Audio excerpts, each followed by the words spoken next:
in this workout, we are doing a push-pull for the upper body. So for each exercise that does a push, we have a pull exercise, okay? So you are going to need your pull-up bar and some bands. A poof or any sort of chair can do as well. Just try and like have a sort of a bench.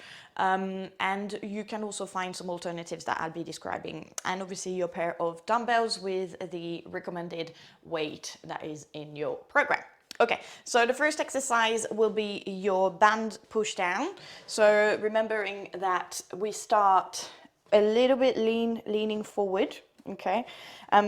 Tucking that rib cage in, trying and making sure that the shoulders are not retracted, but actually pushing slightly forward. Yes, so in protraction here, so like hollowing your armpits. And we engage into the core as we push down. When you push down, we keep the shoulders really drawing away from the ears, and we try and keep the core active. So we're not kind of like pulling down, we are pushing the band down. You should be feeling the muscle into your lats, and you should also be feeling into the core.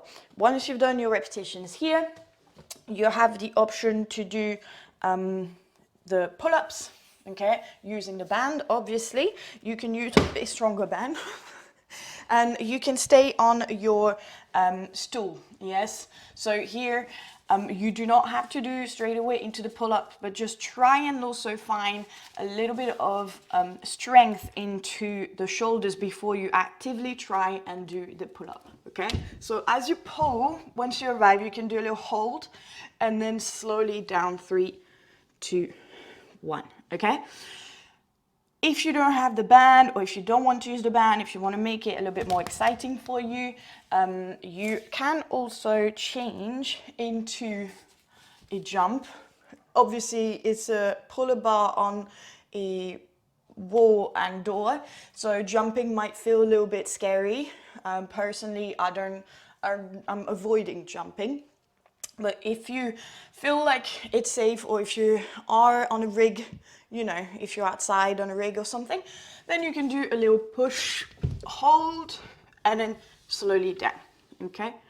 And nothing stops you, again, from finding ways to make this easier. And if you really struggle with this, you can also go into a chin up as an alternative. Okay.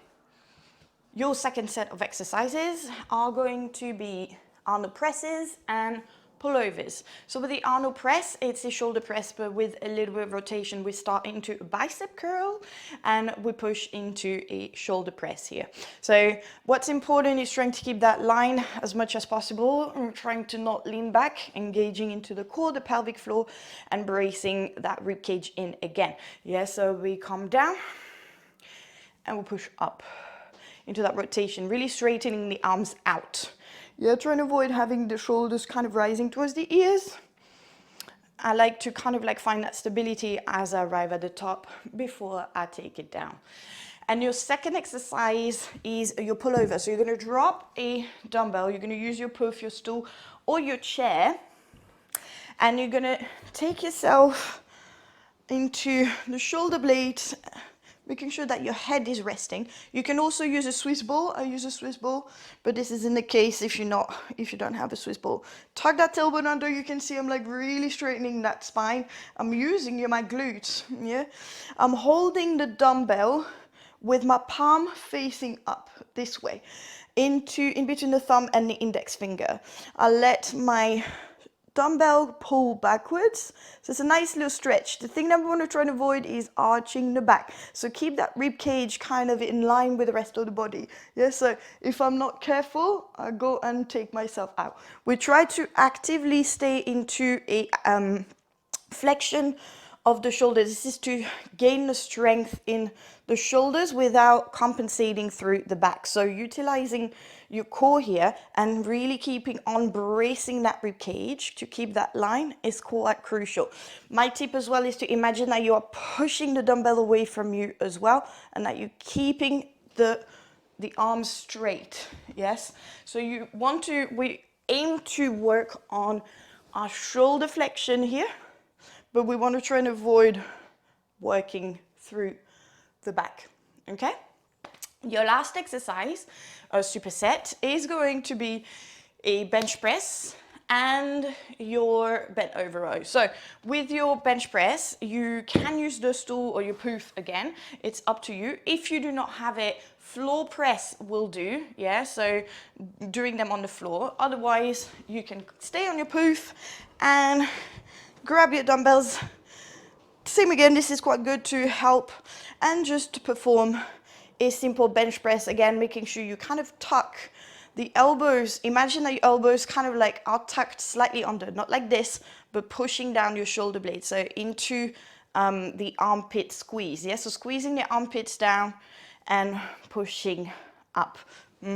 So when I say the elbow, when you hold here, you want to try and imagine that you have this slight lock of the armpit, a lock of the shoulder. Okay, so the shoulders stay down, the shoulder blades stay nice and open throughout the movement. And again, we're not trying to over open and over arch the back here. Okay, I know that some bench press in strength training may involve the back, but here we're trying to focus on stability and a different kind of strength. So it's a little bit different from powerlifting, it's different from weightlifting in terms of strength training. Okay, here we are doing a weight that is strengthening your pec, stabilizing the shoulder and working your core. So it's a different aim for this exercise. And the last exercise of the superset, so straight away, is a bent over row. The thing with the bent over row is that we want to try and avoid overloading in the lower back. So we want to try and have a neutral spine. So bending the knees for me, I think, is really helpful because then I'm able to stabilize a lot more. Now, not mistake, but the movement that I've very often seen people doing a bent over row is this. Yeah, where we actually try to just pull the elbow towards the hip and glide your dumbbell gently on the side of your legs. So the movement that we're trying to get effectively is a pull of the shoulder blade, but not a squeeze. Yeah, so the shoulder blades stay nice and broad, but we pull into the muscle and we pull them down. So we activate through the lats at the same time. We're not just pulling here. So that's why I say, imagine that your elbows want to meet your hip and you gently glide and you hold into the muscle. That's all we need in terms of that movement. Again, focusing on strength and stability, engaging through the core here. Just drive and release. Drive up, squeeze your elbows in, squeeze your armpits down, and that's it. So perform those 6 exercises in supersets of 2s, and I will see you in the next workout.